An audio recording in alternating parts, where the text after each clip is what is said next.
কি আছো, কেমন ভালো আছো তো? চলে আইছে একটা নতুন ভিডিও নিয়ে। আজকে বানাবো হচ্ছে আলুর বিরিয়ানি। মা মাসিরা সব বোনের এক জায়গায় হয়েছে একসাথে, তাই আজকে সবাই মিলে আলুর বিরিয়ানি বানাবে। আমি বিরিয়ানি বানানোর জন্য যেই যেই মশলাগুলো এনেছি সেগুলো তোমাদের সামনে একবার দেখিয়ে দিলাম। এখানে আছে হলো গোটা মশলা বিরিয়ানি বানানোর জন্য গোলাপ জল, কেওড়ার জল আর মিঠা আতর। তোমাদেরকে একবার বলে দিই এখানে কি কি মশলা আছে।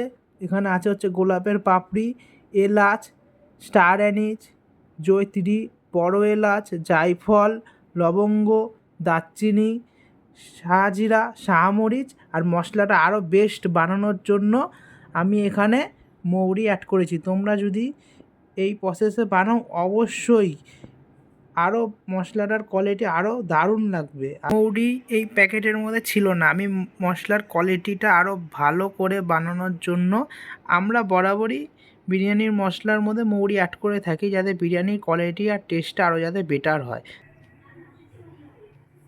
আমরা এখন বিরিয়ানির মশলাগুলোকে শুকনো খোলায় ভালো করে ভেজে নেব। খেয়াল রাখতে হবে মশলাগুলো যাতে পুড়ে না যায়, তাহলে কিন্তু বিরিয়ানির মশলার যে সেন্ট ফ্লেভার তাহলে কিন্তু সেই জিনিসটা থাকবে না। ভালো করে একটুখানি হালকা ভেজে নিয়ে তারপরে মিক্সার গ্রাইন্ডারে ভালো করে গুঁড়ো করে নিতে হবে।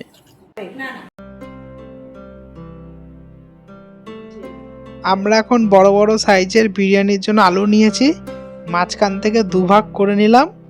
তারপরে এখানে পেঁয়াজগুলোকে ভালো করে কেটে নিলাম বেরেস্তা ভাজার জন্য।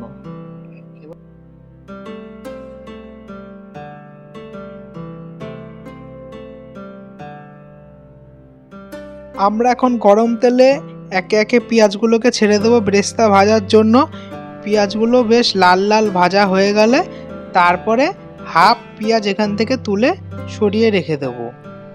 আর হাফ পেঁয়াজের মধ্যে আদা, রসুন, পেঁয়াজের যে রস সেই রসটা দিয়ে দেবো। আমি বোতলে করে আলাদা করে রেখে দিয়েছিলাম আদা, রসুন, পেঁয়াজের রসটা, সেটাই এখন দিয়ে দিচ্ছি। তারপরে রসটা দেওয়া হয়ে গেলে একে একে লঙ্কার গুঁড়ো, নুন যতটা পরিমাণে লাগবে দিয়ে দেবো।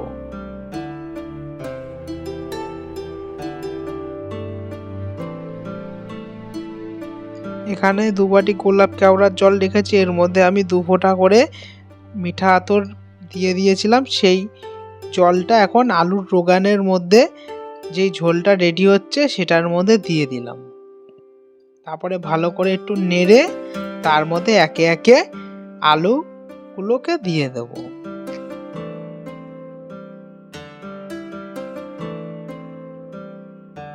আর এখানে উনুনের মধ্যে রাইসের জন্য জল বসিয়ে দিয়েছি, তার মধ্যে দিয়ে দিচ্ছি গোটা গরম মশলা, পরিমাণ মতন নুন, তারপরে একটুখানি পরিমাণ মতন চিনি।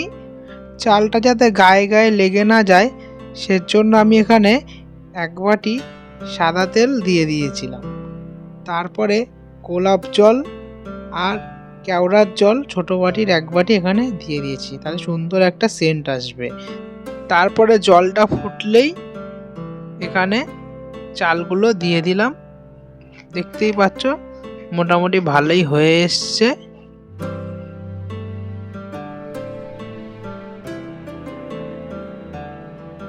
এখানে আলুগুলোকে ঢাকা দিয়ে রেখে দিয়েছিলাম, সুন্দর একটা কালার এসছে দেখতেই পাচ্ছ। এখন ভালোই সিদ্ধ হয়ে গেছে, এখন আলুগুলোকে নামিয়ে দেব।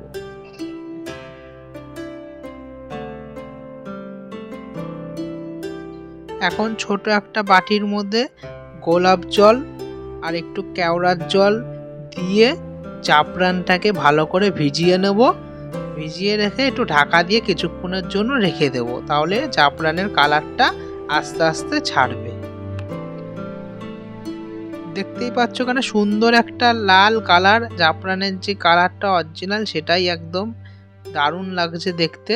তার মধ্যে একটুখানি আমি মিঠা আতর অ্যাড করব, তাহলে সুন্দর একটা সেন্ট বিরিয়ানির বেরোবে।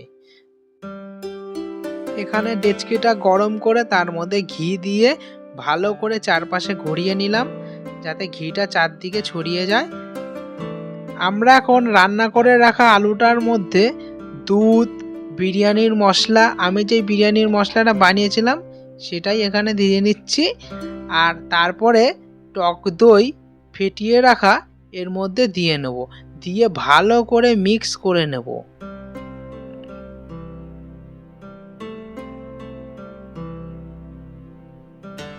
ভালো করে মিক্স করে নেওয়ার পর আমরা এখন গরম ঘিয়ের ওপর দুটো তেজপাতা দিয়ে নিয়েছিলাম, যাতে ভালো একটা সুন্দর একটা তেজপাতার ফ্লেভার আসে।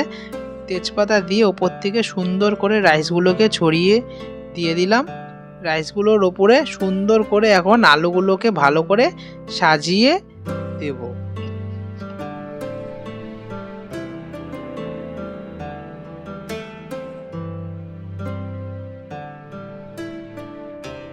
তারপরে আলুগুলোর ওপর থেকে সুন্দর করে আবার রাইস সাজিয়ে দেব।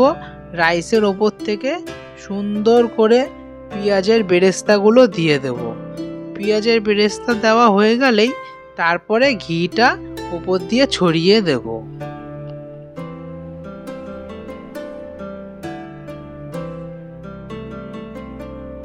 তারপরে ওপর দিয়ে সুন্দর করে বিরিয়ানির মশলাটা ছড়িয়ে দেব।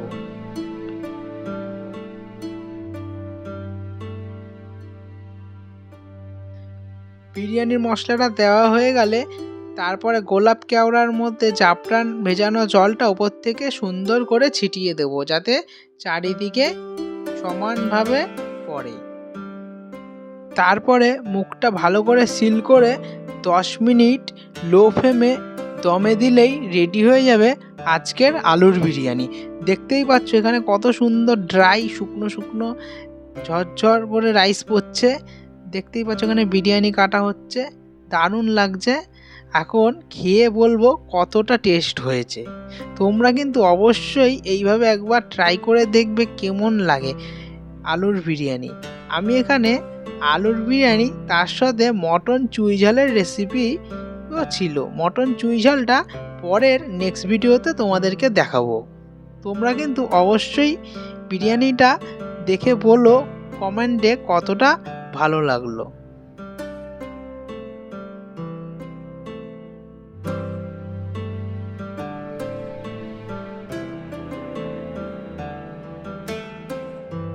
মানে এক কথায় অনবদ্য খেতে হয়েছে, দারুণ টেস্ট, বলার মতন না।